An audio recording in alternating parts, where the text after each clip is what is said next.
আসসালামু আলাইকুম। জিওপলিটিক্স বা ভূ রাজনীতি বর্তমান সময়ের এক আলোচিত বিষয়। জিওপলিটিক্স আপনাকে বিশ্ব চেনাতে সাহায্য করবে। জিওপলিটিক্স বিশ্ব রাজনীতি, অর্থনীতি, পরিবেশগত ইস্যু যেমন শেখাবে, তেমনইভাবে আমেরিকা, রাশিয়া, চীনের পরাক্রমশালী হওয়ার পেছনের গল্প বুঝতে সাহায্য করবে।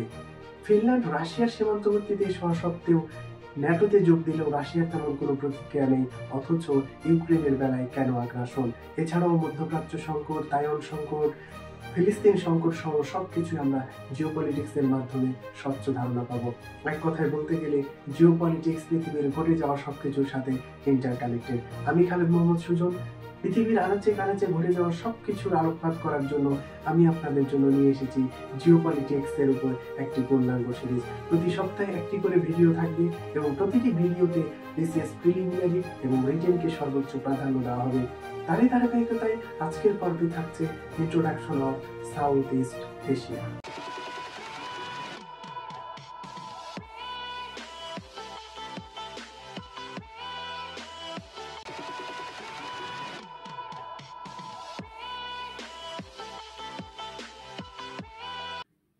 প্রথমে আমরা দেখে নিব আজকের ক্লাস থেকে আমরা কি কি শিখব।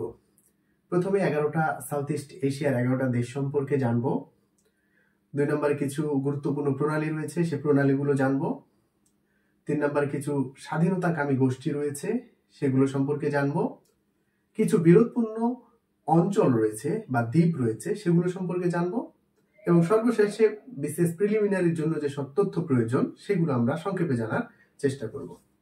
ক্লাসটি শুরুর আগে আমি প্রথমে কয়েকটা কথা বলে নিতে চাই। যারা একদম বিগিনার, যারা নতুনভাবে প্রিপারেশন শুরু করছেন, অথবা আন্তর্জাতিক বিষয় যাদের মনে কম থাকে, তাদের জন্য একটাই সাজেশন, সবার আগে আমাদের পড়া হওয়া উচিত ম্যাপ বেসড। বইয়ে না গিয়ে সর্বপ্রথম আমাদেরকে ম্যাপ ভিত্তিক পড়াশোনাগুলো করতে হবে। ম্যাপ এমন একটা বিষয়, পুরো আন্তর্জাতিক বিষয়ের যে একটা চাপ থাকে সেই চাপকে রিলিজ করে ফেলবে। আপনার কোন জায়গায় কোন প্রণালী রয়েছে, কোথায় কোন দ্বীপ রয়েছে, কোথায় কোন অঞ্চল রয়েছে, সেগুলো আমরা ম্যাপ ভিত্তিক পড়াশোনা করলে মনে রাখার জন্য সবচাইতে ইফেক্টফুল হয়। তাহলে আমার প্রথম কাজ হচ্ছে ম্যাপ পড়াশোনা করার পাশে সবচাইতে ভালো হয় নিজ হাতে ম্যাপ এঁকে অঞ্চলগুলো যখন ট্রেস করা। এটা হচ্ছে প্রথম কাজ। আমার এই ক্লাসগুলোর মূল লক্ষ্য হচ্ছে ম্যাপ ভিত্তিক জিওপলিটিক্স আলোচনা করা এবং যেগুলো প্রিলিমিনারিতেও লাগে সেগুলো বিষয়ে আলোচনা করা। এখন ম্যাপ ভিত্তিক আলোচনা করতে গিয়ে মনে হয় যে আমি কোনগুলো পড়বো না। সবার প্রথমে প্রশ্নটা আসে। আমাদের যে বিষয়গুলো জানতে হবে, এশিয়া মহাদেশের সবগুলোই আমাদের জানা প্রয়োজন। এশিয়া এবং ইউরোপের প্রায় সব দেশগুলোই আমাদের চিনে রাখা প্রয়োজন। একদম চোখ বন্ধ করে যেন আমরা ট্রেস করতে পারি, সেই দক্ষতাটা অর্জন করতে হবে। তারপরে সাউথ আমেরিকার যে কান্ট্রিগুলো রয়েছে, 12টা দেশ রয়েছে, এইটা আমার প্রয়োজন। উত্তর আমেরিকার কিছু দেশ রয়েছে এবং আফ্রিকার উত্তর অঞ্চলের কিছু দেশ রয়েছে। অর্থাৎ যেগুলো লাগে, সবগুলোর প্রয়োজন নাই, যেগুলো লাগে সেগুলো ম্যাপ ভিত্তিক পড়াশোনা আমাদের প্রয়োজন এবং চোখ বন্ধ করে ট্রেস করার লক্ষ্য থাকতে হবে। আজকের যে টপিকস রয়েছে সাউথ ইস্ট এশিয়া। প্রথম ক্লাসে আমরা জিওপলিটিক্স যাওয়া সম্ভব হবে না, যেহেতু একদম বেসিক থেকে শুরু করব, তাই আমরা প্রথমত আজকে জিওপলিটিক্সে না গিয়ে সাউথ ইস্ট এশিয়ার 11টা দেশ সম্পর্কে জানবো এবং এখান থেকে কিছু মজার মজার তথ্য রয়েছে, সেগুলো আমরা জানার চেষ্টা করব।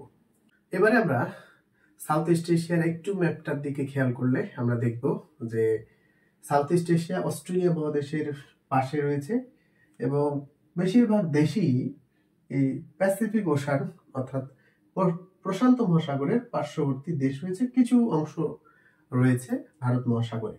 আমরা একটু মহাসাগর দুইটা দেখি। আমরা এই সাউথ ইস্ট এশিয়ার দুই পাশে, এই পাশে আমরা একটা প্রশান্ত মহাসাগর পাবো আর এই পাশে আমরা পাবো এই অংশটুকু হচ্ছে ভারত মহাসাগর। অর্থাৎ প্রশান্ত মহাসাগর এবং ভারত মহাসাগরের এই মধ্যবর্তী কিছু দেশ রয়েছে। এখানে 11টা দেশ রয়েছে আর নিচে অস্ট্রেলিয়া মহাদেশ রয়েছে। এখানে আমরা 11টা দেশ আছে, এই 11টা দেশ সম্পর্কে জানার চেষ্টা করব। তাহলে প্রথমে যে দেশটা নিয়ে আমরা কথা বলবো সেটা হচ্ছে ইন্দোনেশিয়া। ইন্দোনেশিয়া অসংখ্য দ্বীপের সমন্বয়ে একটা দেশ। প্রায় 17,500-এর মতো দ্বীপ রয়েছে। কল্পনা করতে পারেন 17,500 দ্বীপ নিয়েই এই ইন্দোনেশিয়া গঠিত হয়। এখন 17,500 দ্বীপ আমাদের মনে রাখা সম্ভব নয়। যেগুলো প্রয়োজন সেগুলো আমরা দেখার চেষ্টা করব। এছাড়াও ইন্দোনেশিয়া সম্পর্কে কিছু বলতে গেলে, ইন্দোনেশিয়া 1945 সালে নেদারল্যান্ডস থেকে স্বাধীনতা লাভ করে এবং বর্তমান রাজধানী হচ্ছে নুসান্তারা, যেটা আগের রাজধানী ছিল জাকার্তা। প্রথম প্রেসিডেন্ট ছিলেন ডক্টর আহমদ সুকর্ণ এবং বিশ্বের মহিলা প্রথম প্রেসিডেন্ট বলতে গেলে এই ইন্দোনেশিয়া থেকে হয়েছিলেন, সেটার নাম হচ্ছে মেঘবর্তী সুকর্ণপুত্রী।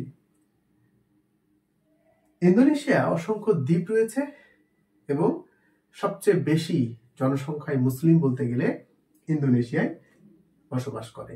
তাহলে আমরা চেষ্টা করব এই ইন্দোনেশিয়ার সম্পর্কে, ম্যাপে আপনারা দেখতে পাবেন। পাশাপাশি আমরা ইন্দোনেশিয়ার কিছু গুরুত্বপূর্ণ দ্বীপ রয়েছে, সেই দ্বীপগুলো আমরা জানার চেষ্টা করব।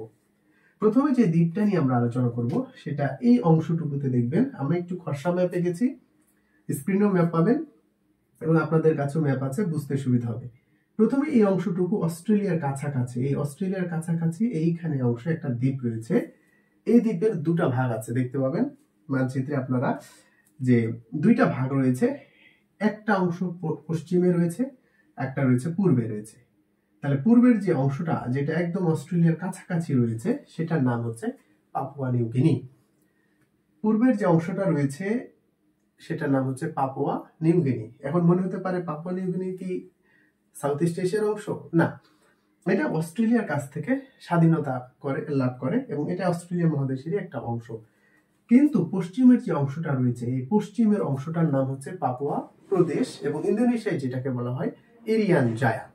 এই ইরিয়ান জায়ারাই স্বাধীনতাকামী একটা বিদ্রোহী গোষ্ঠী, যারা এখনো স্বাধীনতার জন্য লড়াই করে যাচ্ছে। তার মানে তারা ইন্দোনেশিয়া থেকে বের হওয়ার চেষ্টা করছে। এই ইরিয়ান জায়ায় আমাদের ইন্দোনেশিয়ার স্বাধীনতাকামী অংশগুলো বাস করে। তাহলে এই ইরিয়ান জায়া দ্বীপটাই কিন্তু আমাদের মনে রাখতে হবে বা চিনতে হবে যে দুইটা অংশ রয়েছে, একটা হচ্ছে পাপুয়া নিউ গিনি আর পশ্চিমের যে অংশটা রয়েছে সেটার নাম হচ্ছে পাপুয়া প্রদেশ। এই পাপুয়া প্রদেশেই ইরিয়ান জায়া, অর্থাৎ ইন্দোনেশিয়া এটাকে ইরিয়ান জায়া নামে পরিচিত এবং ইরিয়ান জায়াই স্বাধীনতাকামী বিদ্রোহী গোষ্ঠী রয়েছে যারা স্বাধীনতার জন্য লড়াই করছে। পরবর্তী যে দ্বীপটা রয়েছে, এখানে তিমুর দ্বীপ দেখবেন, এই অংশটুকু রয়েছে, এটা অস্ট্রেলিয়ার কাছাকাছি তিমুর দ্বীপ। এই তিমুর দ্বীপও দুইটা অংশ রয়েছে, একটা পূর্বে রয়েছে, একটা পশ্চিমে রয়েছে। পূর্বের একটা অংশ রয়েছে, সেটার নাম হচ্ছে পূর্ব তিমুর, আর পশ্চিমের যেটা অংশ রয়েছে পশ্চিম তিমুর। এই পূর্ব তিমুর 1975 সালের আগে পর্তুগিজ কলোনি ছিলেন, অর্থাৎ পর্তুগিজরা এইখানে এসে উপনিবেশ স্থাপন করেছিলেন এবং তাদেরকে দেখাশোনা বা তাদের উপর একটা নিয়ন্ত্রণ প্রতিষ্ঠা করতেন এই 1975 সালের আগে পর্তুগিজরা।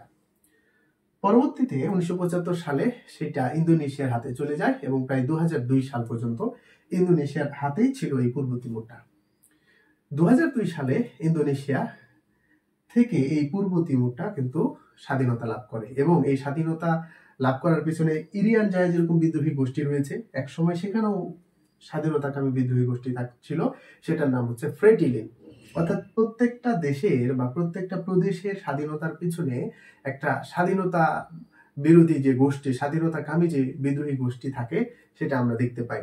যেমন সিরিয়ার বাশার আল আসাদ সরকারকে পতনের পিছনে HTS হায়াত তাহরির আল শামস এটাও একটা ছিল বিদ্রোহী গোষ্ঠী। ঠিক ইরিয়ান জায়া বিদ্রোহী গোষ্ঠী, পূর্ব তিমুরেও ফ্রেটিলিন ছিলেন একটা বিদ্রোহী গোষ্ঠী। পূর্ব তিমুরের স্বাধীনতা 2002 সালে লাভ করেছে এবং এর জনক হচ্ছে জানানা গোসামা। ঠিক ইরিয়ান জায়াও অদূর ভবিষ্যতে হতে পারে তারা ইন্দোনেশিয়া থেকে আলাদা হয়ে যেতে পারে। তাহলে আমরা যে মেন কথাটা বলছিলাম, এইখানে দুইটা অংশ রয়েছে। পূর্বের যে প্রান্ত সেটা হচ্ছে পূর্ব তিমুর, আর পশ্চিমের এই তিমুর দ্বীপের পশ্চিমের যে অংশটা সেটা ইন্দোনেশিয়ার অংশ রয়েছে। তাহলে আমরা দুইটা দ্বীপ দেখলাম, ইরিয়ান জায়া এবং তিমুর দ্বীপ। এখন আমরা পরবর্তী দ্বীপে যাব। এখানে একটু পাশে দেখবেন একটু বড় সড়ো দ্বীপ রয়েছে, সেটা হচ্ছে বর্নিও দ্বীপ। এই বর্নিও দ্বীপের তিনটা অংশ রয়েছে, অর্থাৎ এখানে তিনটা দেশের অংশ রয়েছে। একটু উপরে দেখবেন একটু ছোট্ট করে দ্বীপ রয়েছে, সেটার নাম হচ্ছে ব্রুনাই। ছোট্ট করে যে অংশ রয়েছে এই বর্নিও দ্বীপের উপরে উত্তর অঞ্চলে দেখবেন, সেটার নাম হচ্ছে ব্রুনাই এবং ব্রুনাই কিন্তু নিরঙ্কুশ রাজতন্ত্র রয়েছে, নিরঙ্কুশ রাজতন্ত্র রয়েছে। আর এই অংশটুকুতে উত্তর অঞ্চলেরই অংশের মালয়েশিয়ার দুটা প্রদেশ রয়েছে, একটা হচ্ছে সারাওয়াক আর হচ্ছে সাভা প্রদেশ রয়েছে। মালয়েশিয়া কিন্তু এই প্রদেশ থেকে মালয়েশিয়া একটু দূরে, কিন্তু তারপরও এই বর্ণীয় দ্বীপে মালয়েশিয়ার দুইটা প্রদেশ রয়েছে, সারাওয়াক এবং সাভা প্রদেশ। এই দুইটা দেশ মালয়েশিয়া রয়েছে, এবং বাকি যে অংশগুলো, দক্ষিণের যে অংশগুলো রয়েছে সেটা ইন্দোনেশিয়ারই অংশ এবং ইন্দোনেশিয়ার সাথেই রয়েছে। তো কিছু কথাবার্তা আলোচনার আগে আরেকটা কথা বলতে আমি ভুলে গেছিলাম, সেটা হচ্ছে দ্বীপ এবং উপদ্বীপের মধ্যে যে পার্থক্য, এটুকু আমরা প্রথমে জেনে নিই, যারা একদম বেসিক। দ্বীপ হবে চারিদিকে জলের মাঝে একটা ভূখণ্ড গড়ে উঠবে, অর্থাৎ চারিদিকে যেদিকে দু চোখ যাবে সব কিছু আপনি পানি আর পানি, মাঝখানে একটা ভূখণ্ড যদি গড়ে ওঠে সেগুলো হচ্ছে দ্বীপ। আমরা এই অংশগুলোতে এইগুলো ম্যাক্সিমাম অংশই হচ্ছে দ্বীপ অঞ্চল। আবার আমেরিকার এখানে আমরা এই ওয়েস্ট ইন্ডিজের পাশে যে দ্বীপগুলো রয়েছে, পাশাপাশি অনেকগুলো দ্বীপ রয়েছে, আমরা জানি যে এখানে এইগুলো দেখেন যে চারপাশে কি রয়েছে, পানি রয়েছে, মাঝখানে একটা ভূখণ্ড গড়ে রয়েছে। তার মানে দ্বীপ বলতে চারিপাশে পানির মাঝখানে যদি একটা ভূখণ্ড গড়ে ওঠে সেটা হচ্ছে দ্বীপ। আর উপদ্বীপটা হচ্ছে, উপদ্বীপ মানে তারই একটা সাবসেকশন বলা যায়, দ্বীপেরই একটা সাবসেকশন বলা যায়, কিন্তু ডিফারেন্সটা হচ্ছে উপদ্বীপে তিন দিকে জল দ্বারা আবৃত থাকবে, একদিকে স্থলভাগ থাকবে। যেমন আমরা কোরীয় উপদ্বীপ, এটা প্রিলির জন্য, প্রিলিতেও দেখা যায় এসে দেয় যে নিচের কোনটি উপদ্বীপ, কোরীয় উপদ্বীপ রয়েছে। আবার এখানে আরব উপদ্বীপ রয়েছে, সবচেয়ে বড় উপদ্বীপগুলোর মধ্যে আরব উপদ্বীপ পাবেন আপনারা, ম্যাপে দেখতে পাবেন কোরীয় উপদ্বীপ এবং আরব উপদ্বীপ সম্পর্কে। তাহলে এটুকু হচ্ছে ডিফারেন্স। তার মানে দ্বীপ হচ্ছে চারিদিকে জলের মাঝখানে একটা ভূখণ্ড গড়ে উঠবে, আর উপদ্বীপ হচ্ছে তিন দিকে জলের একদিকে স্থলভাগ থাকবে, সেটা হচ্ছে উপদ্বীপ। তাহলে এই বিষয়গুলো আমরা দেখলাম। তাহলে তিনটা দ্বীপ দেখলাম, ইরিয়ান জায়া, পাপুয়া পূর্ব তিমুর, আর হচ্ছে বর্নিও। ইন্দোনেশিয়ার এই অংশটির নাম হচ্ছে জাভা। জাভা দ্বীপের পূর্বের যে ইন্দোনেশিয়ার রাজধানী ছিল জাকার্তা, এই জাভা দ্বীপে এই জাকার্তা অবস্থান করে, এবং এখানে জনবহুল একটা শহর বলা যায়। এই জাকার্তা শহরটা জনবহুল, বিশ্বের বেশ যে কয়েকটা জনবহুল শহর রয়েছে তার মধ্যে একটা জাকার্তা পড়ে। এই জাভা উপদ্বীপ আমরা দেখব। তার উত্তর অঞ্চলে আপনারা দেখবেন সুমাত্রা।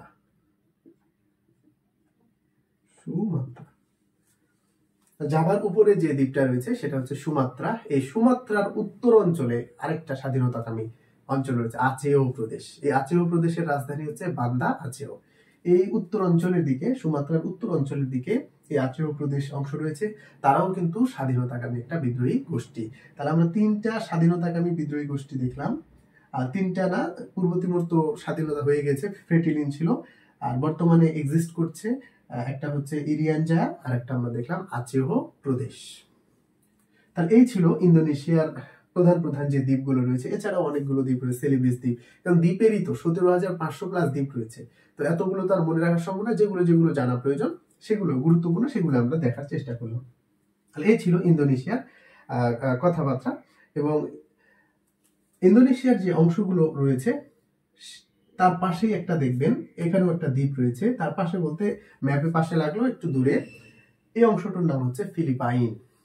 এই ফিলিপাইন তিন দেশের উপনিবেশ ছিল, প্রথমে স্পেন, স্পেনের পরে আমেরিকা, এবং দ্বিতীয় বিশ্বযুদ্ধের শেষ প্রান্তের দিকে জাপান এখানে শাসন করত।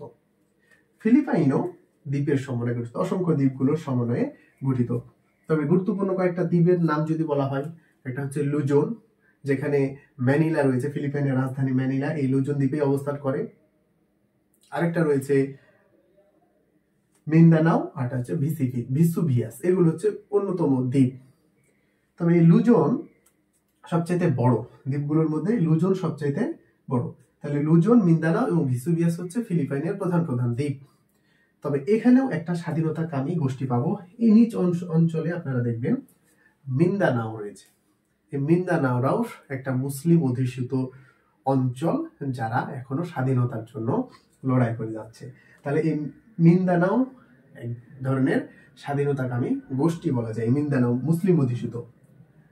এখানে অর্থাৎ ফিলিপাইনের অর্থাৎ রাজধানী যে ম্যানিলা, লুজন দ্বীপের অবস্থান রয়েছে, এখানে দুটো ইনফরমেশন আমরা জানবো। একটা হচ্ছে মানে সদর দপ্তর, আমরা জানি ইরি, যেটাকে আমরা ইন্টারন্যাশনাল রাইস রিসার্চ ইনস্টিটিউট, এই সদর দপ্তর কিন্তু এই ফিলিপাইনে অবস্থান করে। ইন্টারন্যাশনাল রাইস রিসার্চ ইনস্টিটিউট ফিলিপাইনের ম্যানিলাতে এর সদর দপ্তর রয়েছে। আরেকটা রয়েছে এডিবি ব্যাংক রয়েছে, যেটা 1966 সালে প্রতিষ্ঠিত হয়েছিল, এরও সদর দপ্তর ম্যানিলাতে রয়েছে। এই দুটো গুরুত্বপূর্ণ তথ্য। এডিবি ব্যাংকটা মাঝে সাঝেই আসে। 1966 সালে এই ব্যাংকটি স্থাপিত হয়, এশিয়ান ডেভেলপমেন্ট ব্যাংক। এটাও কিন্তু ফিলিপাইনের ম্যানিলাতে অবস্থান করে। তাহলে এইটুকু আমরা ফিলিপাইন সম্পর্কে জানলেই হবে, আশা করা যায়। এখন আমরা দুইটা দেশ নিয়ে কথা বলবো, দুইটা প্রতিবেশী দেশ। আমরা একটু দেখি ম্যাপে, সুমাত্রা দ্বীপের পাশে যে রয়েছে, স্ক্রিনে আপনারা ম্যাপ দেখতে পাবেন। ছোট্ট একটা দেশ রয়েছে সিঙ্গাপুর, আর তার পাশে রয়েছে মালয়েশিয়া। এর আগে আমরা বর্নিও দ্বীপে মালয়েশিয়ার দুইটা প্রদেশ দেখেছি, সারাওয়াক এবং সাবা। এই দুটো দেশ মালয়েশিয়া এবং সিঙ্গাপুর সম্পর্কে একটু ছোট্ট সাম আপ করতে চাই। মালয়েশিয়া 1957 সালে টিঙ্কু আব্দুর রহমানের নেতৃত্বে এবং সিঙ্গাপুর 1959 সালে লি কুয়ান ইউ এর নেতৃত্বে ব্রিটিশ উপনিবেশ থেকে স্বাধীনতা লাভ করে। স্বাধীনতা লাভের পরে কিছুদিন পরে 1963 সালে এই সিঙ্গাপুরকে মালয়েশিয়ার সাথে একীভূত করা হয়। কিন্তু তাদের অন্তর্গত দ্বন্দ্ব, টেঙ্কু আব্দুর রহমান এবং লি কুয়ান ইউ এর মধ্যে মতবিরোধ, বিভিন্ন কারণে মালয়েশিয়া বলতে গেলে সিঙ্গাপুরকে এক প্রকারে বের করে দিয়েছে। 1965 সালে দুটা দেশ তখন আলাদাভাবে রাষ্ট্র গঠন করলো। সিঙ্গাপুরের দায়িত্ব নিল লি কুয়ান ইউ। তিনি প্রায় 3 দশকের মতো সময় এই সিঙ্গাপুরকে পরিচালনা করেছিলেন, 1990 সাল পর্যন্ত। কিন্তু এই 3 দশকের সময়ে তার যে সুদূরপ্রসারী চিন্তা ভাবনা, দূরদর্শী নেতৃত্বের কারণে সিঙ্গাপুর বর্তমানে নগর রাষ্ট্রে পরিণত হয়েছে। তাদের বৈশ্বিক জিডিপি, মাথাপিছু আয় উন্নত দেশের কাতারে, বিশেষ করে বলতে গেলে সাউথ ইস্ট এশিয়ার যতগুলো দেশ রয়েছে তার চেয়ে সবচেয়ে তা এগিয়ে রয়েছে এই সিঙ্গাপুর।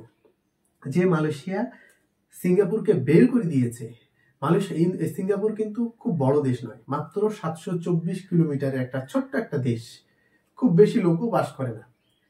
এই ছোট্ট একটা দেশকে লি কুয়ান ইউ এক ধরনের বলা যায় ম্যাজিকের মতো তাদের যে যোগাযোগ অবকাঠামো, তাদের যে চিকিৎসা ব্যবস্থা, তাদের যে পরিষ্কার পরিচ্ছন্ন, তাদের পয়ঃনিষ্কাশন ব্যবস্থা, তাদের পুরো অবকাঠামোকে একদম বলা যায় যে ম্যাজিকের মতো পরিবর্তন করে দিয়েছে লি কুয়ান ইউ, যা বর্তমানে উন্নত রাষ্ট্রের কাতারে এই সিঙ্গাপুরকে রাখা হয়।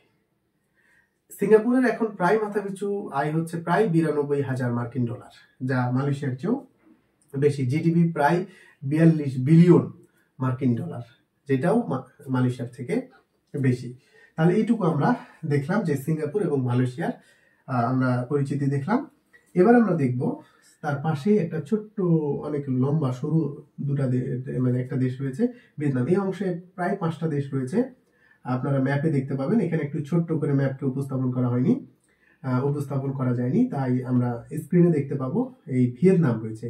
এর পাশে কিন্তু চীন সাগর রয়েছে। আমরা জানি চীন সাগর রয়েছে, দক্ষিণ চীন সাগর রয়েছে, দক্ষিণ চীন সাগর, পূর্ব চীন সাগর রয়েছে। এই চীন সাগরের পাশেই কিন্তু যে দেশটা রয়েছে সেটা হচ্ছে ভিয়েতনাম। এই ভিয়েতনামের, আমরা তো জানি ভিয়েতনাম 2 ভিয়েতনামের যুদ্ধ, এটা বড় একটা ইতিহাস। আমি একটু শর্টে সাম আপ করতে চাই। এই 2 ভিয়েতনাম কিন্তু 1955 সালের আগে প্রথম ইন্দো চীন যুদ্ধে 1954 সালের শেষের দিকে জাতিসংঘ এই ভিয়েতনামের মাঝখানে একটা 17 ডিগ্রি উত্তর অক্ষাংশ, আপনার অক্ষাংশ তো আগের অংশ নিশ্চয়ই বুঝেন, এই 17 ডিগ্রি অক্ষাংশ এই সাইডে ম্যাপে দেখবেন প্রায় 17 ডিগ্রি করবে। 17 ডিগ্রি উত্তর দিকে, উত্তরে 90 ডিগ্রি রয়েছে, নিচে 90 ডিগ্রি রয়েছে, তাহলে উত্তরে 17 ডিগ্রি অক্ষাংশ, এই 17 ডিগ্রির অক্ষাংশ বরাবর 2 ভিয়েতনামকে জেনেভা চুক্তির মাধ্যমে 1954 সালে জাতিসংঘ বিভক্ত করে। ফলে দুটো অংশে ভাগ হয়, একটা হচ্ছে উত্তর ভিয়েতনাম, একটা হচ্ছে দক্ষিণ ভিয়েতনাম। উত্তর ভিয়েতনামের রাজধানী হয় হ্যানয়, আর দক্ষিণ ভিয়েতনামের রাজধানী হয় জাইগন। এবং এখানে যে সমস্যাটা বাধে, উত্তর ভিয়েতনাম যেহেতু চীনের এই অংশে কিন্তু চীন রয়েছে, কাছাকাছি অংশে চীন রয়েছে, তাহলে চীন তখন কিন্তু কমিউনিস্ট প্রভাবিত ছিল। আমরা জানি দ্বিতীয় বিশ্বযুদ্ধের সময় পৃথিবীটা দ্বিমেরু কেন্দ্রিক ছিল, এক মেরুতে রয়েছে সোভিয়েত ইউনিয়ন, আরটা রয়েছে মার্কিন। আমেরিকা চাইতো পুঁজিবাদ ব্যবস্থা নিয়ন্ত্রণ করতে, আর সোভিয়েত ইউনিয়ন চাইতো কমিউনিস্ট বা সাম্যবাদী সমাজ প্রতিষ্ঠা করার জন্য। এজন্য তার আশেপাশে যে দেশগুলো রয়েছে, দ্বিতীয় বিশ্বযুদ্ধের পরে আমেরিকা এবং সোভিয়েত ইউনিয়নের মধ্যে স্নায়ু যুদ্ধ চলা শুরু হয় এবং তারা চাইতো কে কত তাদের দলটাকে ভারী করতে পারে। সো আমেরিকা তখন এরকমই একটা তাদের পয়েন্ট ছিল যে কমিউনিস্টকে রুখে দেওয়ার জন্য যে যা যা করা দরকার তাই তারা করত। অর্থাৎ এখানে আমরা দেখলাম যে উত্তর অংশটা কমিউনিস্ট প্রভাবিত ছিল এবং দক্ষিণ ভিয়েতনাম যেটা রয়েছে তারা কিন্তু মার্কিন মদতপুষ্ট ছিল। এ নিয়ে 1955 সালে দুই দেশের মধ্যে যুদ্ধ বেঁধে যায় এবং একটা লম্বা যুদ্ধ একদম 1976 সাল পর্যন্ত, যদিও 1973 সালে যুদ্ধটা হয়, কিন্তু সবশেষ 1976 সাল পর্যন্ত এই যুদ্ধের রেশ কিন্তু তখন ছিল। এখন মার্কিনরা এই যুদ্ধে অংশগ্রহণ করলো কেন? আগে বলেছি মার্কিনরা চাইতো কমিউনিস্টকে প্রভাবিত করা এবং মার্কিন অর্থাৎ আমেরিকাদের ভয় ছিল যদি কোনো কারণে এই উত্তরে যেহেতু এরা চীনে যেহেতু কমিউনিস্ট প্রভাবিত ছিল, ভিয়েতনামও কিন্তু এই উত্তর ভিয়েতনামও কিন্তু কমিউনিস্ট প্রভাবিত ছিল, কোনো কারণে যদি দক্ষিণ ভিয়েতনামে কমিউনিস্ট প্রভাবটা বেড়ে যায় বা কমিউনিস্ট প্রভাবটা ছড়িয়ে পড়ে, বলা তো যায় না এই অংশগুলো, অর্থাৎ আমরা যে সাউথ ইস্ট এশিয়ার আলোচনা করছি, সাউথ ইস্টের পার্শ্ববর্তী যে দেশগুলো, এগুলো তো যদি কমিউনিস্ট ছড়িয়ে পড়ে তাহলে দেখা গেল এই অংশটা অর্থাৎ আমরা প্যাসিফিক ওশান এবং ইন্ডিয়ান ওশান এই অংশটা কিন্তু ভূ রাজনীতিতে খুবই খুবই একটা গুরুত্বপূর্ণ স্থান।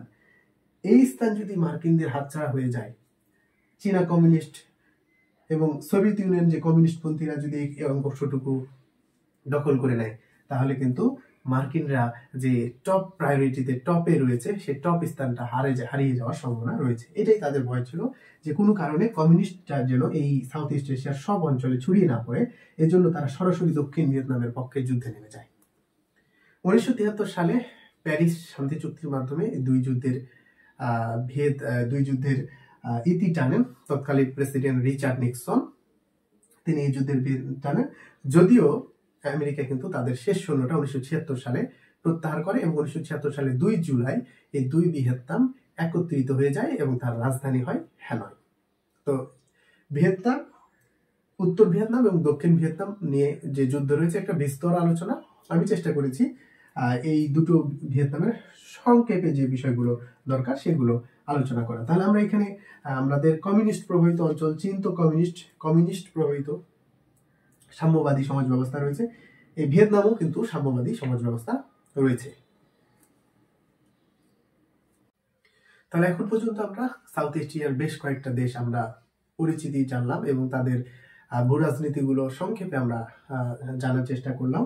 আমরা এই পর্যন্ত শেষ করেছি ইন্দোনেশিয়া 1 নম্বরে, 2 নম্বরে দেখলাম পূর্ব তিমুর, 3 নম্বরে আমরা দেখলাম ফিলিপাইন, 4-এ ব্রুনাই, 5-এ সিঙ্গাপুর, 6-এ মালয়েশিয়া, 7-এ আমরা ভিয়েতনাম পেলাম। এখন বাকি 4টা দেশ আমরা খুব সহজেই সংক্ষেপে 4টা দেশ আমরা শেষ করব। এই অংশটুকুতেই আপনারা পুরো ম্যাপটা যেহেতু অনেক বড় ম্যাপ, আমরা পুরোটা ফুটিয়ে তুলতে পারিনি, এই ম্যাপটা আমরা এখানে একটু ছোট্ট একটা জায়গা থেকে স্থাপন করতে চাই। আপনারা স্ক্রিনে ম্যাপ দেখতে পারবেন এই অংশটুকুর। এই অংশটুকু যেহেতু ভিয়েতনাম, তাহলে ভিয়েতনামের নিচের অংশটুকু এরকম একটা অংশে আপনারা পাবেন কম্বোডিয়ার রাজধানী নম পেন, বানানটার দিকে একটু খেয়াল রাখবেন, কম্বোডিয়া। তার উপরে রয়েছে থাইল্যান্ড অর্থ কি? মুক্তভূমি। থাইল্যান্ড অর্থ মুক্তভূমি, কারণ হচ্ছে এখানে কোনো উপনিবেশ স্থাপন হয়নি অদ্যাবধি এখন পর্যন্ত। এই থাইল্যান্ডকে কেউ শাসন করতে পারেনি, এই জন্য থাইল্যান্ড অর্থ মুক্ত ভূমি। পরের অংশটুকু রয়েছে এই অংশ উপরে একটু দেখবেন লাওস, এবং শেষে আমরা বাংলাদেশের পাশে যে দেশটা দেখি সেটা হচ্ছে মায়ানমার।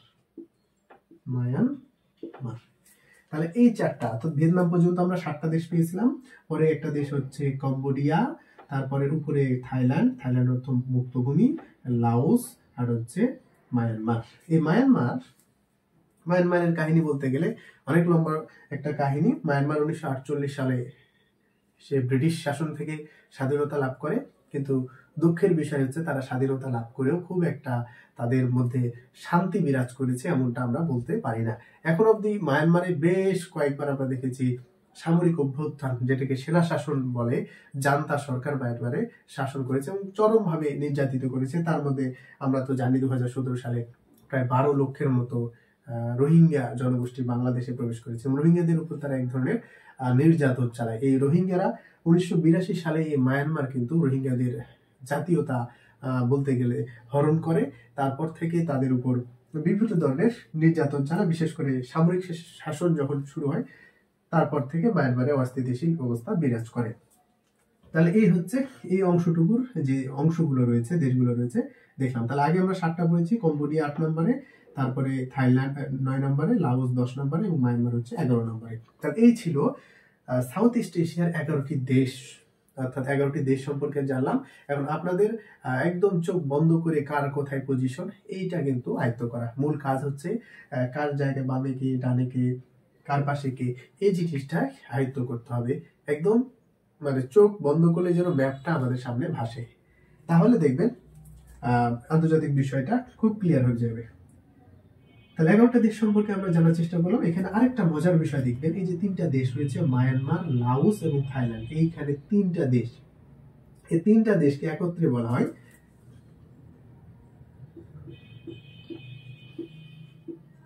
Golden triangle.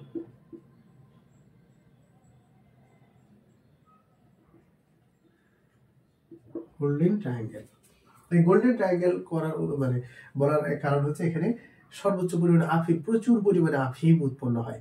এই আফিম উৎপন্ন হওয়ার কারণে এই 3টা অংশকে মায়ানমার, লাওস এবং থাইল্যান্ড, এই 3টা অংশকে বলা হয় গোল্ডেন ট্রায়াঙ্গেল। এরকম গোল্ডেন আরো অনেক কিছু পাবেন, গোল্ডেন ভিলেজ কুষ্টিয়া জেলায় রয়েছে, তারপরে গোল্ডেন ক্রিসেন্ট রয়েছে। আমরা যখন যেটা আলোচনা করব তখন সেটা আলোচনা করার চেষ্টা করবো। তাহলে যদি আপনি এই যে মায়ানমার, লাওস এবং থাইল্যান্ডের পজিশন যদি বুঝতে পারেন, তাহলে আপনারা সহজেই গোল্ডেন ট্রায়াঙ্গেল কোথায় রয়েছে এটা আর মুখস্থ করার, ছন্দ দিয়ে মুখস্থ করার কিছু নাই। তাহলে আমরা চেষ্টা করলাম যে 11টা দেশ, সাউথ ইস্ট এশিয়ার যে 11টা দেশ রয়েছে সেগুলোর সংক্ষেপে, প্রথম যেহেতু আজকের বেসিক ক্লাস, এটা মোটামুটি সবারই মোটামুটি আজকের যে ক্লাসটা ছিল বেসিক, কালকে মানে নেক্সট যে ভিডিওটা আসবে সেখানে আমি এই অঞ্চলে ইন্দো প্যাসিফিক অঞ্চল সম্পর্কে আলোচনা করব। তার জন্য আমার এই বিষয়গুলো জানা খুব প্রয়োজন ছিল, এই কারণে আমরা বেসিক যে জিনিসগুলো, পরিচিতি পর্বগুলো আমরা শিখে ফেললাম। আমরা সাউথ ইস্ট এশিয়ার 11টি দেশ সম্পর্কে জানার চেষ্টা করলাম এবং তাদের সংক্ষেপে ভূরাজনীতি সম্পর্কেও আমরা আলোকপাত করলাম। এখন এই সাউথ ইস্ট এশিয়ার 2টা গুরুত্বপূর্ণ জিনিস রয়েছে, সেগুলো আমি আপনাদের একটু দেখানোর চেষ্টা করব সংক্ষেপে। একটা হচ্ছে প্রণালী, আর একটা হচ্ছে বিরোধপূর্ণ দ্বীপ। এই দুটো অংশ আমরা আজকের শেষ পড়া। এখন প্রথমে আমরা একটু দেখে নিই যে প্রণালীটা কি। প্রণালী হচ্ছে 2টা নদী, সাগর অথবা জলজ পথটাকে যুক্ত করবে আর 2টা ভূখণ্ডকে কি করবে, পৃথক করবে। আমরা এরকম এই প্রণালীগুলোকে মাঝে সাঝে চোক পয়েন্ট হিসাবেও আমরা চিনে থাকবো বৈশ্বিক রাজনীতিতে। যেমন ধরেন এটা একটা ভূখণ্ড, এটা একটা ভূখণ্ড, এ পাশে যে কোনো হতে পারে, নদী হতে পারে, সাগর হতে পারে, জলজ হতে পারে, এখানেও নদী, সাগর, জলজ পথ হতে পারে। তার মানে এই যে একটা শিপিং পয়েন্ট, অর্থাৎ এই অঞ্চলগুলোতে লঞ্চ চলাচল করবে, বড় বড় জাহাজগুলো চলাচল করবে। এই সংকীর্ণ যে পথটা রয়েছে, এই জাহাজ চলাচলের সংকীর্ণ যে পথ, সেটাকে আমরা বলবো প্রণালী। প্রণালী আমরা 2টো উদ্দেশ্যে আমরা পড়বো, একটা হচ্ছে এমসিকিউ এর জন্য, আর একটা হচ্ছে জিওপলিটিক্স আলোচনা করার জন্য প্রণালী কিন্তু খুবই গুরুত্বপূর্ণ একটা ভূমিকা পালন করে। এরকম অনেক প্রণালী দেখবেন, শুধু প্রণালীর যে মানে প্রণালীর পাশের দেশ হওয়ার কারণে তার বৈশ্বিক রাজনীতিতে একটা যে প্রভাব সেটা বেড়ে যায়। এরকম প্রণালীতে আমরা দেখলাম যে নদী অথবা সাগরকে যুক্ত করবে আর 2 ভূখণ্ডকে কি করবে, পৃথক করে ফেলবে। তার মানে এটা যদি একটা ভূখণ্ড হয়, এটা একটা ভূখণ্ড হবে। সরাসরি সহজেই আমরা যদি বলতে চাই, প্রণালী জলপথকে যুক্ত করবে আর 2টা ভূখণ্ডকে পৃথক করবে এবং সেখান দিয়ে একটা শিপিং পয়েন্ট, অর্থাৎ জাহাজগুলো চলাচল, একটা সংকীর্ণ পথ হবে, খুব যে বড় পথ হবে সেটা নয়। এরকম আমরা প্রণালী দেখবো। এখানে 2টো গুরুত্বপূর্ণ প্রণালী রয়েছে। তাহলে প্রণালীর জন্য মনে রাখতে হবে কাকে যুক্ত করেছে এবং কাকে কাকে পৃথক করেছে। প্রথমে আমরা যে প্রণালীটা পাবো এই সাউথ ইস্ট এশিয়াতে, এইখানে অংশ একটা হচ্ছে মালয়েশিয়া আর এটা হচ্ছে সুমাত্রা। মালয়েশিয়া এবং সুমাত্রার এই যে সংকীর্ণ অঞ্চল, অর্থাৎ এই অংশটুকু, এখানে হচ্ছে বে অফ বেঙ্গল রয়েছে এবং এখানে এই অংশটুকু ভারত মহাসাগর রয়েছে, এই অংশটা রয়েছে দক্ষিণ চীন সাগর, পাশে রয়েছে প্রশান্ত মহাসাগর। এখন আমি যদি জাহাজ নিয়ে চলাচল করতে চাই, তাহলে তো আমার একটা পথ লাগবে, এই পথটাই হচ্ছে প্রণালী। তাহলে আমার কেউ যদি মানে এই অংশ থেকে চীনে যেতে চায়, তাহলে কি হবে, সে এই ভারত মহাসাগর দিয়ে এই প্রণালী করে দক্ষিণ চীন সাগর দিয়ে যাবে। তাহলে এই যে পথটা সেটাই হচ্ছে প্রণালী। তাহলে প্রথম যে পথটা, এই প্রণালীটার নাম হচ্ছে মালাক্কা প্রণালী। মালাক্কা প্রণালী। এখন মালাক্কা প্রণালী যুক্ত করেছে কাকে? যুক্ত করেছে এইখানে কি রয়েছে? দক্ষিণ চীন সাগর। তাহলে যুক্ত করেছে দক্ষিণ চীন সাগর, দক্ষিণ চীন সাগর প্লাস এখানে আমরা ভারত মহাসাগর বলতে পারি। কি বলতে পারি? ভারত মহাসাগর। ভারত মহাসাগর। তাহলে এই দুটো অংশকে সে যুক্ত করেছে। তাহলে পৃথক করেছে কাকে? পৃথক করেছে এই যে মালয়েশিয়া আর হচ্ছে ইন্দোনেশিয়া। এটাও তো একটা ইন্দোনেশিয়ার অংশ। তাহলে পৃথক করেছে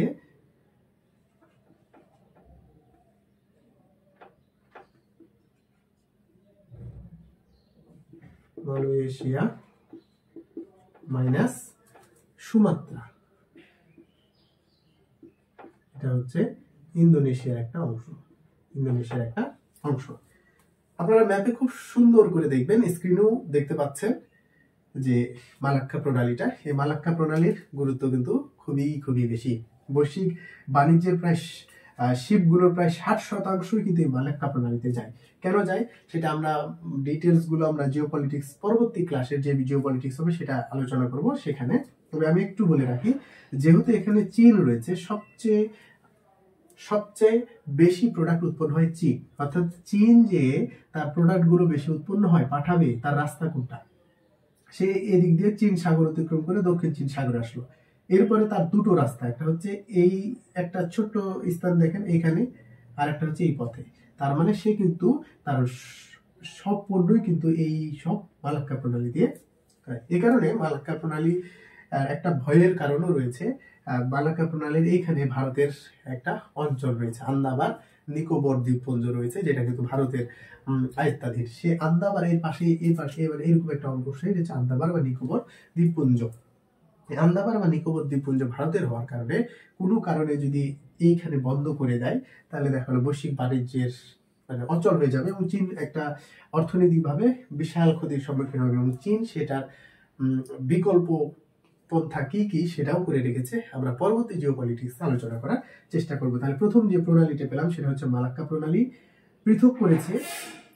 পৃথক করেছে মালয়েশিয়া এবং সুমাত্রা দ্বীপকে, যেটা ইন্দোনেশিয়ার অংশ, এবং যুক্ত করেছে দক্ষিণ চীন সাগর এবং আমরা এখানে আন্দামান নিকোবর দ্বীপপুঞ্জ বলতে পারি অথবা ভারত মহাসাগর বলতে পারি।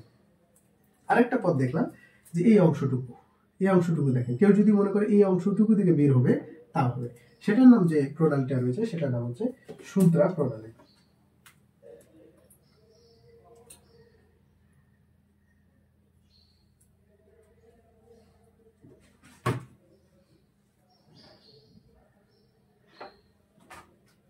দ্বিতীয় যে প্রণালীটা হচ্ছে সুন্দ্রা প্রণালী। তাহলে এই প্রণালীটা কাকে যুক্ত করেছে? এই প্রণালীটা যুক্ত করেছে দেখেন, এই অংশটুকু রয়েছে জাভা সাগর। এই অংশ কি রয়েছে?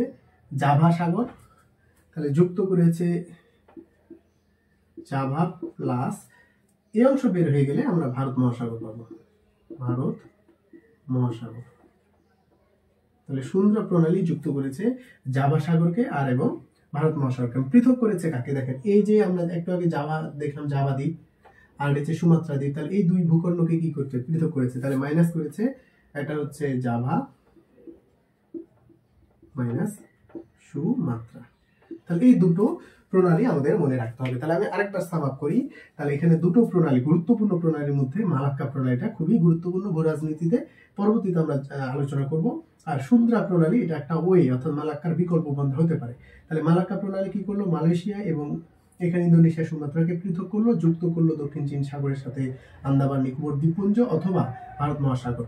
অপরদিকে সুন্দ্রা প্রণালী যুক্ত করলো জাভা সাগরের সাথে ভারত মহাসাগর এবং পৃথক করলো জাভা দ্বীপের থেকে সুমাত্রা দ্বীপ। ওকে, এই হচ্ছে প্রণালী সম্পর্কিত। তাহলে দুইটা প্রণালী আমরা এই সাউথ ইস্ট এশিয়াতে আমরা দেখতে পেলাম। এখন আরেকটা টপিকস রয়েছে, সেই টপিকসটা আমরা শেষ টপিকস আজকে, সেটা হচ্ছে এই সাউথ ইস্ট এশিয়ার দুটো বিরোধপূর্ণ দ্বীপ পাবো। এরকম আমরা অসংখ্য ছড়িয়ে ছিটে থাকা দ্বীপ পাবো। আমরা যখন যেটা পড়বো সেখানে মনে রাখা সহজ হবে। তাহলে আমাদের সাউথ ইস্ট এশিয়ায় কি কি রয়েছে সেখানে আমরা দেখবো। এখানে বিরোধপূর্ণ দ্বীপ, এখানে এই অংশটি হচ্ছে দক্ষিণ চীন সাগর। ভিয়েতনামের পাশের যে অংশটা রয়েছে দক্ষিণ চীন সাগর। দক্ষিণ চীন সাগরে দুটো দ্বীপ রয়েছে যেটা মারামারি টানাটানি বলা চলে। এক নম্বর হচ্ছে স্প্রাটলি দ্বীপপুঞ্জ। স্প্রাটলি দ্বীপপুঞ্জ দক্ষিণ চীন সাগরে। এই স্প্রাটলি দ্বীপপুঞ্জের আয়তন প্রায় 5 কিলোমিটার, খুব ছোট্ট একটা দ্বীপ। কিন্তু এই দ্বীপকে কেন্দ্র করে 6টা দেশের, এই দ্বীপটা কার মালিকানা কার এটা নিয়ে 6টা দেশের সাথে কি হয় এখনো মনোমালিন্য চলছে। 6টা দেশের একটা বিরোধ চলছে স্প্রাটলি দ্বীপপুঞ্জ। আর স্প্রাটলি দ্বীপপুঞ্জ মাত্র এই কি দক্ষিণ চীন সাগরে অবস্থান করে মাত্র 5 কিলোমিটার। কিন্তু এখানে প্রচুর পরিমাণে তেল, সামুদ্রিক তেল এবং খনিজ যেগুলো আছে, তেল গ্যাস রয়েছে। এই তেল গ্যাসের কারণে এই দ্বীপের একটা প্রায়োরিটি রয়েছে এবং প্রাধান্য রয়েছে। এখন এই তেল গ্যাসের জন্য স্প্রাটলি দ্বীপপুঞ্জের পাশাপাশি দেশ কোনগুলো রয়েছে এখানে দেখেন। একটা চীন তো এই পুরো অংশেরই একটা নিয়ন্ত্রণ নেওয়ার চেষ্টা করছে এবং তাইওয়ান রয়েছে। তাহলে এই চীন, তাইওয়ান এবং তার পার্শ্ববর্তী দেশ হচ্ছে ভিয়েতনাম। তাহলে চীন, তাইওয়ান এবং ভিয়েতনাম এরা একদম সম্পূর্ণ দাবি। চীনের দাবি করার প্রধান কারণ হচ্ছে তাদের চৈনিক যে মানচিত্রটা রয়েছে সেই সময় স্প্রাটলি দ্বীপপুঞ্জকে তাদের মানচিত্রের একটা অংশ হিসেবে কাজ করছে। তো চীন এবং তাইওয়ানের যেহেতু দুটো চীনের, আমরা যারা চীন তাইওয়ান সম্পর্কটা জানি, তো চীন যদি দাবি করে তাইওয়ান অটোমেটিক তাদের দাবিটা উঠে যাবে, এটাই স্বাভাবিক। ভিয়েতনামেরও কিন্তু আগের মানচিত্র, এই ভিয়েতনাম অংশটুকু তাদের ভিয়েতনাম স্প্রাটলি দ্বীপপুঞ্জটাকেও ভিয়েতনামের অংশ হিসেবে বিবেচনা করা হতো। এই কারণে এই 3টা দেশ এই স্প্রাটলি দ্বীপপুঞ্জের সাথে, তাহলে স্প্রাটলি দ্বীপপুঞ্জের পুরোপুরি যে অংশীদারের দাবি করেছে চীন, তাইওয়ান, আর এটা হচ্ছে ভিয়েতনাম। আর আংশিক দাবি করেছে পার্শ্ববর্তী দেশ। দেখেন এখানে অংশটুকু ব্রুনাই, এখানে অংশ রয়েছে ব্রুনাই, তারপরে রয়েছে ফিলিপাইন, আর হচ্ছে ইন্দোনেশিয়া। তাহলে ব্রুনাই, ফিলিপাইন, আর হচ্ছে ইন্দোনেশিয়া, এই 3টা দেশ তারা আংশিক কি করেছে, দাবি করেছে যে না, এটা আমাদের একটা অংশ। তো এই নিয়ে মতবিরোধ রয়েছে। তাহলে আমরা একটা দেখলাম যে স্প্রাটলি দ্বীপপুঞ্জ 6টি দেশের বিরোধপূর্ণ একটা অঞ্চল, যেটা দক্ষিণ চীন সাগরের মাত্র 5 কিলোমিটারের একটা দ্বীপ, সেটা হচ্ছে স্প্রাটলি দ্বীপপুঞ্জ। পরবর্তীতে আমরা দেখব যে একদম দক্ষিণ চীন সাগরের মাঝখানে আরেকটা বিরোধপূর্ণ দ্বীপ রয়েছে, প্যারাসেল দ্বীপপুঞ্জ। এটার আয়তন মোটামুটি 7.5 কিলোমিটার। এখানে 6টা দেশের মধ্যে নাই, এখানে ওই যে 3টা দেশ, এটা হচ্ছে চীন, তাইওয়ান, আর হচ্ছে ভিয়েতনাম। তাহলে এই 3টা দেশের দ্বীপপুঞ্জ রয়েছে, মানে বিরোধপূর্ণ রয়েছে ওই একই কারণে, এই 3টা দেশের চীন, তাইওয়ান এবং ভিয়েতনাম এই প্যারাসেল দ্বীপপুঞ্জ নিয়ে রয়েছে। তাহলে গুরুত্বপূর্ণ দুটো দ্বীপ পেলাম, একটা হচ্ছে স্প্রাটলি দ্বীপপুঞ্জ আর একটা হচ্ছে প্যারাসেল দ্বীপপুঞ্জ। কোথায় রয়েছে? দক্ষিণ চীন সাগরে রয়েছে। এবং তাদের আপনি যদি মানচিত্রগুলো আপনার ভালোভাবে জানা থাকে তাহলে এই দ্বীপপুঞ্জগুলো সম্পর্কে আপনারা খুব সহজে, মনে রাখার দরকার নেই, এগুলো খুব সহজে আপনারা আইডেন্টিফাই করতে পারবেন। তাহলে এই হচ্ছে মোটামুটি আজকের পুরো জিওপলিটিক্স অফ সাউথ ইস্ট এশিয়ার পূর্ব পরিচিতি আমরা দেখলাম, সাউথ ইস্ট এশিয়ার পরিচিতি পর্ব দেখলাম। এবং আমি মোটামুটি সংক্ষেপে চেষ্টা করলাম যে সাউথ ইস্ট এশিয়ায় গুরুত্বপূর্ণ কোন কোন অঞ্চল রয়েছে, কি কি রয়েছে, সেগুলো সংক্ষেপে আমরা চেষ্টা করলাম। আপনাদের কাজ হবে এগুলো একদম ম্যাপ ভিত্তিক, এক্সট্রা কোনো প্রেশার না নিয়ে ম্যাপ ভিত্তিক পড়াশোনা করা, তাহলে অনেক তথ্য আপনারা এই ম্যাপ ভিত্তিক থেকে আপনারা খুব সহজে মনে রাখতে পারবেন। তো সবাই ভালো থাকবেন, সুস্থ থাকবেন। আমরা পরবর্তী সপ্তাহে চেষ্টা করব জিওপলিটিক্স নিয়ে, অর্থাৎ এই অঞ্চলটা আমরা আজকে পরিচিতি হলাম। পরবর্তী ভিডিওতে আমাদের কাজ হবে প্যাসিফিক এবং ইন্ডিয়ান ওশান, এটাকে পুরোটা অংশকে বলা হয় ইন্দো প্যাসিফিক রিজিয়ন। পরবর্তী ভিডিওতে আমরা চেষ্টা করব ইন্দো প্যাসিফিক অঞ্চলের জিওপলিটিক্স গুলো নিয়ে আলোচনা করা, অর্থাৎ নেক্সট টপিকসটা হবে ইন্দো প্যাসিফিক অঞ্চলের জিওপলিটিক্স নিয়ে, ভূ রাজনীতি কেমন হবে সেই বিষয় নিয়ে আলোচনা করা। আসসালামু আলাইকুম, সবাই সুস্থ থাকবেন, ভালো থাকবেন।